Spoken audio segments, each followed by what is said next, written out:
बच्चों, हमारा ब्रिजेस चल रहा था। जी हाँ, हम हमारे ब्रिजेस ऐसे की बात कर रहे थे विच वॉज रिटन बाय कुमुदनी लखिया मैम। जब हम ब्रिजेस की बात करते हैं, हमारे एसेज की बात करते हैं, तो हमने आपको बताया था कि कैसे कुमुदनी लखिया मैम ने कहीं ना कहीं अपने खुद के बारे में ही बताया। कहीं ना कहीं ये एज ए ऑटोबायोग्राफी ही हम सबके सामने आई है। तो बच्चों, ये जो कहानी है या ये जो किरदार इन्होंने ढाला है ऐसे के रूप में, कहीं ना कहीं हम कह सकते हैं कि इनके ज़िंदगी के जो उतार चढ़ाव हुए हैं उनसे हमें रूबरू करवाते हैं। तो आज हमारे पार्ट 7 में क्या होने जा रहा है ब्रिजेस में, लेट्स कवर हेयर। और आपसे भी है कि आप भी 1 बाय 1 लाइन बाय लाइन हमारे संग रीड आउट कर रहे हैं, समझ रहे हैं। तो हो जाए बच्चों तैयार। Okay, read it. This made him popular. हम बात कर रहे हैं यहाँ पे कुमुदनी लखिया मैम के हस्बैंड की। तो हस्बैंड का जब जिक्र आता है तो हम क्या देखते हैं, this made him popular but unsuccessful both as a professional and a parent, but a very accommodating husband. accommodating का मीनिंग होता है agreeing to do और provide that somebody wants to have, किसी की इच्छा पूर्ति करने के लिए। तो हम जब कुमुदनी लखिया मैम के हस्बैंड की बात करते हैं तो हम देखते हैं कि वो अपने आप को पॉपुलर कर पाए, लेकिन फिर भी वो कहीं ना कहीं अनसक्सेसफुल ही रह गए। वो प्रोफेशनल लेवल पे कहें, भले उनको भले हम एज अ पेरेंट, पिता के रूप में कहें, कहीं ना कहीं वो अनसक्सेसफुल रहे, लेकिन हम कह सकते हैं कि एक बहुत अच्छे हस्बैंड के रूप में, कुमुदनी लखिया मैम के हस्बैंड के रूप में उन्होंने बहुत अच्छे से अपने कर्तव्यों का निर्वाह किया। My biggest benefit from my association with him was the love of music he instilled in me. और कुमुदनी लखिया मैम के लिए सबसे प्लस पॉइंट क्या रहा अपने हस्बैंड के संग रहने का, कि उनके जो हस्बैंड है उन्होंने जो कुमुदनी लखिया मैम के अंदर म्यूज़िक की जो एक ललक थी, उस ललक को बनाए रखा, उस प्यार को, म्यूज़िक के लिए जो उनका प्यार था उसको बनाए रखा। If he had chosen music as a profession, he would have done better in life. और कहीं ना कहीं, जी हाँ बच्चों, कहीं ना कहीं कुमुदनी लखिया मैम एग्री भी करती हैं कि अगर मेरे हस्बैंड ने म्यूज़िक को एज अ प्रोफेशन लिया होता तो वो अपनी ज़िंदगी में बहुत बेटर कर सकते थे। But his bar at law from Lincoln's Inn in London pushed him into the wrong line of work. परंतु हम कह सकते हैं जब उन्होंने लंदन में लिंकन्स इन में बार एट लॉ वाला जो काम किया था, उससे कहीं ना कहीं क्या हुआ, उनकी जो लाइफ है वो कहीं ना कहीं एक रॉन्ग ट्रैक पे चली गई। और यहाँ पे हम कह सकते हैं कि जो उनके हस्बैंड का लेवल है वो कहीं ना कहीं एज अ हस्बैंड तो बहुत ही अच्छा है, बाकी as a parent, as a professional वो अनसक्सेसफुल रहे हैं। I must say I am blessed with a wonderful family. Again कुमुदनी लखिया मैम कहती है कि मेरे को आशीर्वाद मिला है भगवान से कि मेरा जो परिवार है वह बहुत ही अच्छा है। Two normal and healthy children, my son Siraj and daughter मैत्री। हम क्या देखते हैं, इनके 2 बच्चे हैं, नॉर्मल हैं और हेल्दी बच्चे हैं। बच्चे का नाम है, बेटे का नाम है श्रीराज और बेटी का नाम है मैत्री। Now married with their own children, और अब क्या है, उनके भी बच्चों की शादियां हो चुकी हैं। लुकिंग बैक, वापस अपने पास्ट को रिवील करते हुए कुमुदनी लखिया मैम कहती है, I keep wondering what my contribution was as a mother but it must have been satisfactory to attain these results.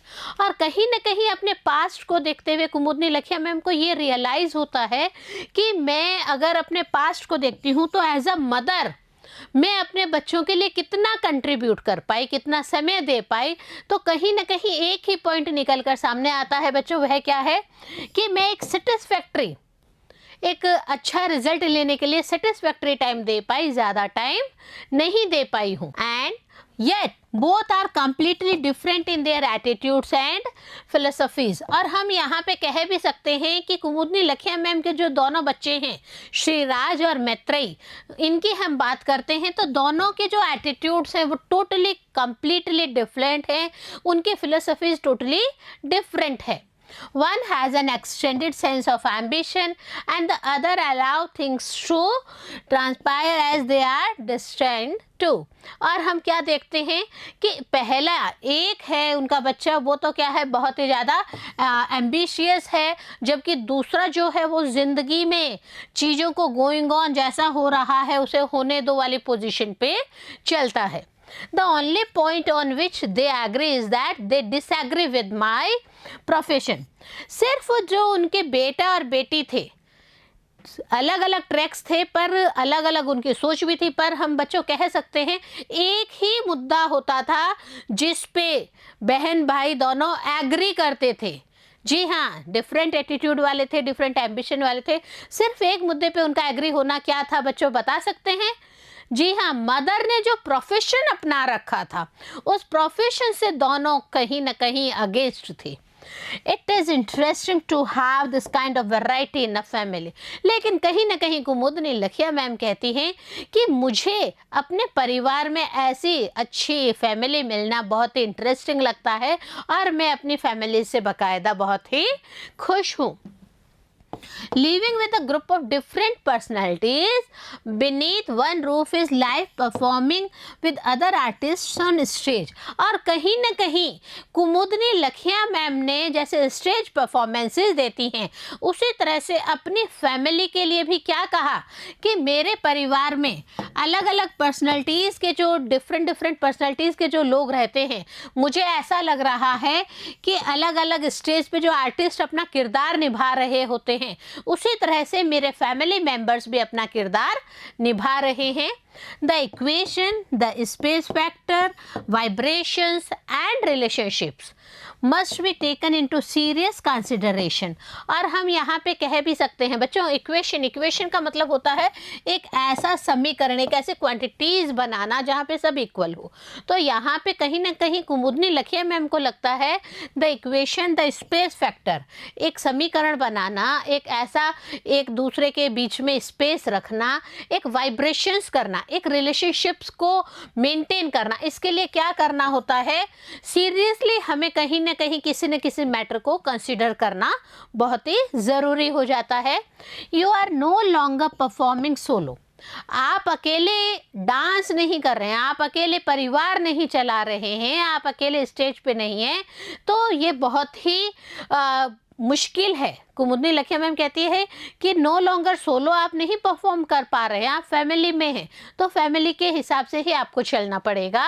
You belong to a larger image and must develop a new set of performing skills. और इसी तरह से कुमुदनी लखिया ma'am का एक और important बात है, वो कहती हैं कि आपकी अपनी एक बहुत ही अच्छी इमेज होनी चाहिए और उस इमेज को डेवलप करते वक्त आपके अंदर जितनी भी स्किल्स हैं उन स्किल्स का आपको बेटर परफॉर्मेंस देना है. तो बच्चों यहाँ पे हमने देखा ब्रिजेस, यहाँ पे हमने देखा कुमुदनी लखिया मैम और उनकी फैमिली, उनका कैरियर, कैसे उनके कैरियर में बचपन से लेके बड़े तक उतार चढ़ाव आए, कैसे आफ्टर मैरिज उनको स्ट्रगल करना पड़ा या फिर उनके हस्बैंड की वजह से उनको बहुत कम स्ट्रगल करना पड़ा.